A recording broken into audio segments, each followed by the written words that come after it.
Hello and welcome to another exciting episode of the Cheap Dragon Show. My name is Frugalmax and I am the Cheap Dragon. Yep. On today's episode, we are going to play Quest, the search for the best quest. So, in lots of tabletop fantasy games, people are seeming to be on journeys or quests for some treasure or saving somebody or maybe just looting some person's basement. Anyway, a while back, we broke out the old Warhammer Quest, and more recently we got a discounted copy of the new Heroquest, so we thought it would be fun to play them and see how these 30-year-old games hold up, facelift or no. Heroquest and Warhammer Quest are both kind of old games that share a pedigree. Heroquest came out in 1989. It was some joint venture between Games Workshop and the then extant Milton Bradley or MB Games.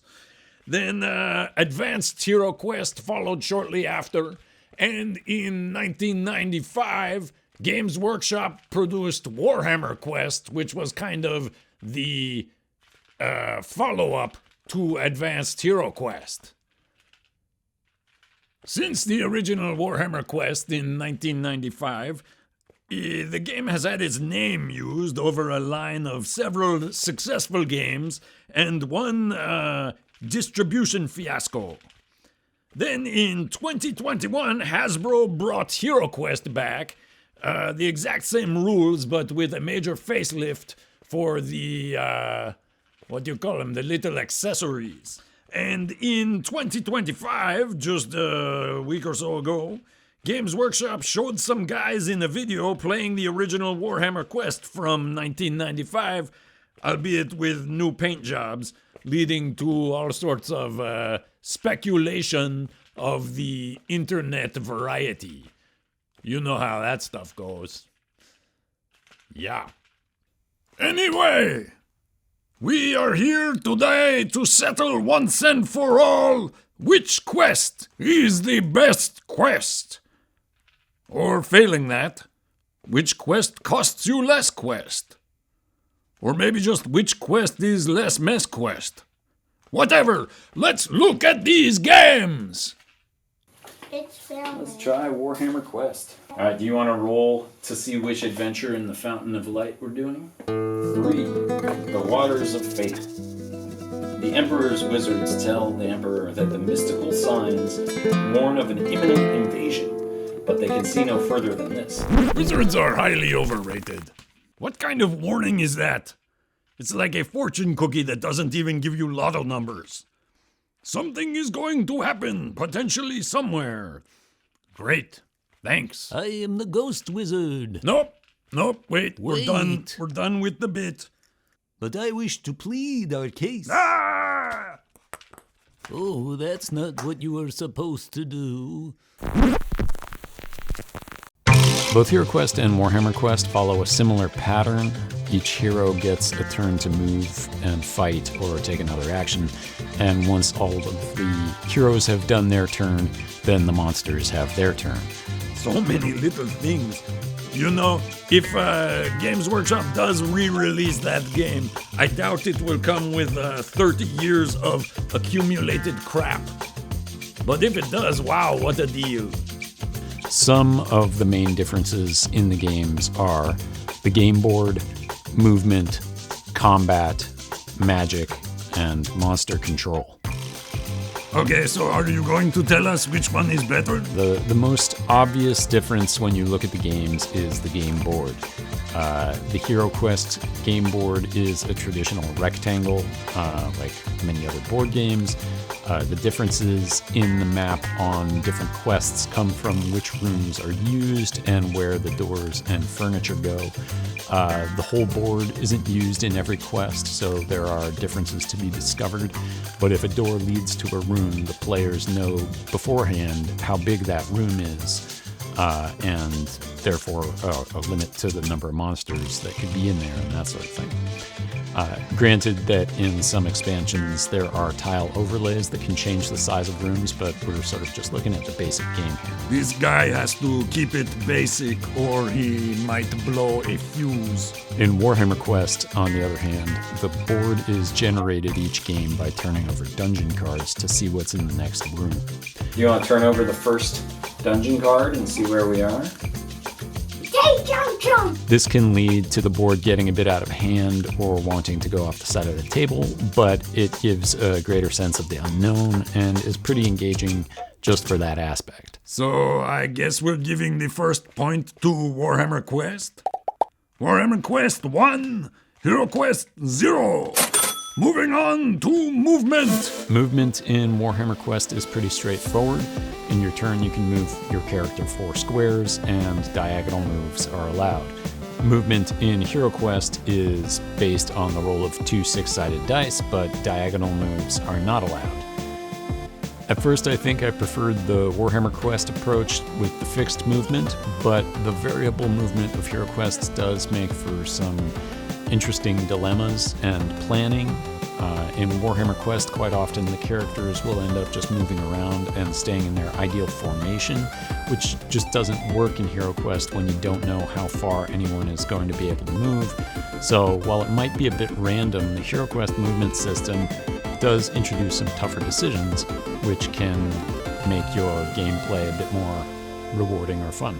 Point Heroquest? That's not a real resounding endorsement, but we'll give it to them. Heroquest 1, Warhammer Quest 1. On to combat! The combat systems of the two games both involve rolling dice to determine a winner and damage, but that's about where the similarities end. In Warhammer Quest, the combat system is derived from Games Workshop's Warhammer Fantasy Battle game, with some changes to accommodate more hit points or wounds.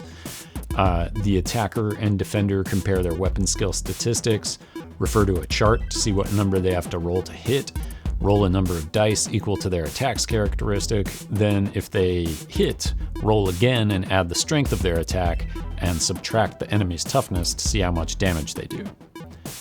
Heroquest, on the other hand, has a simpler combat system where the attacker rolls a number of special Heroquest dice to hit, and the defender rolls to defend or save, and any unsaved hits are damage. So what makes a character good or not at combat is simply the number of dice that they roll for attack and defense. If you roll a lot of dice, you're good. If you don't roll many, you're not so good. Because I mean, he got 2 rounds, so. Wow. All right. Usually I don't go for special dice in games because I find learning the symbols a bit of a chore and they're rarely intuitive.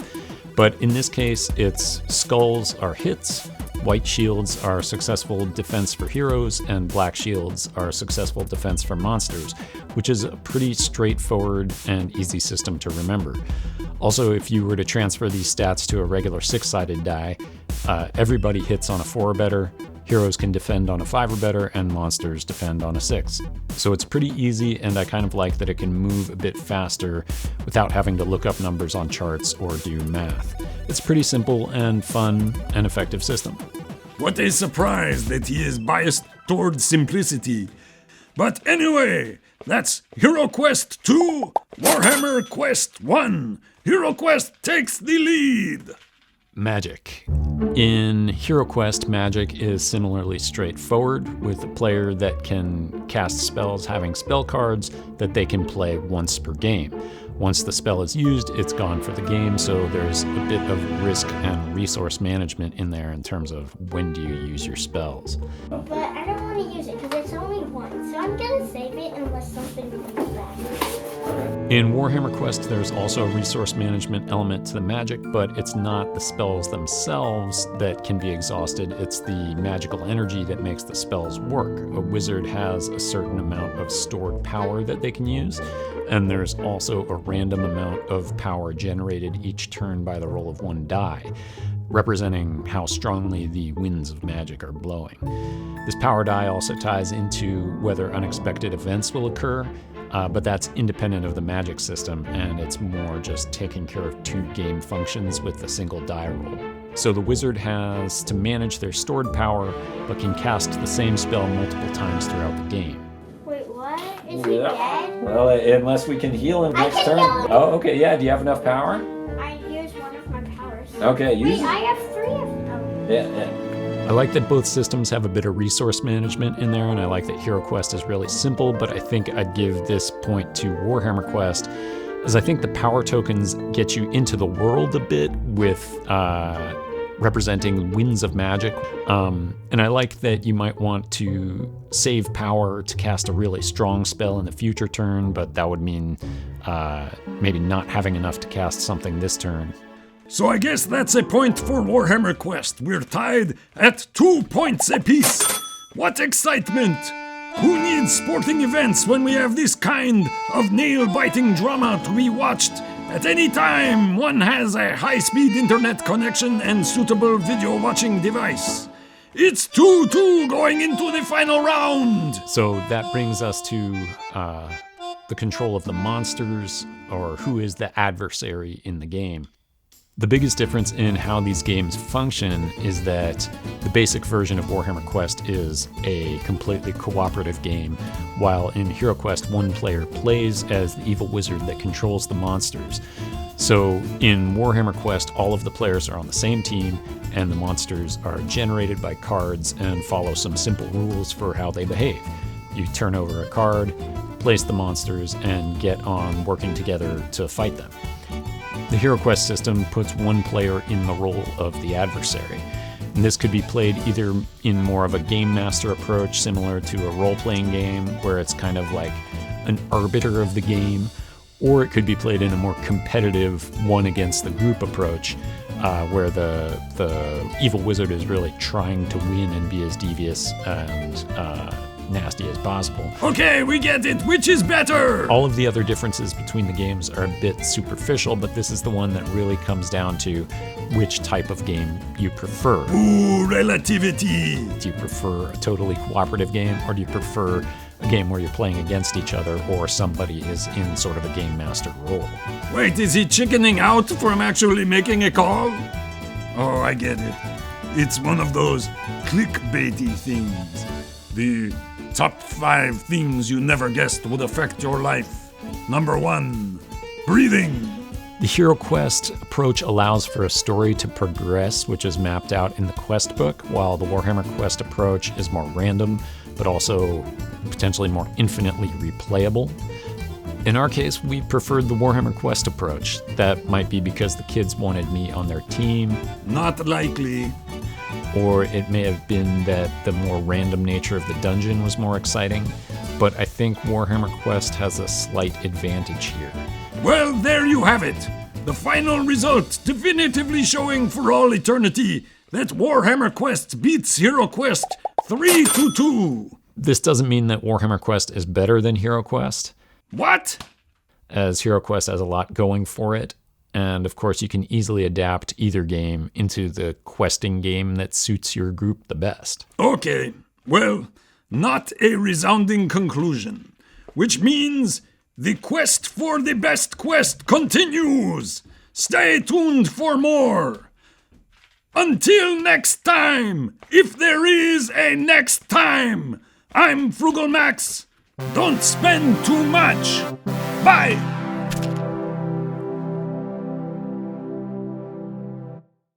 Okay, wait, in front of the camera.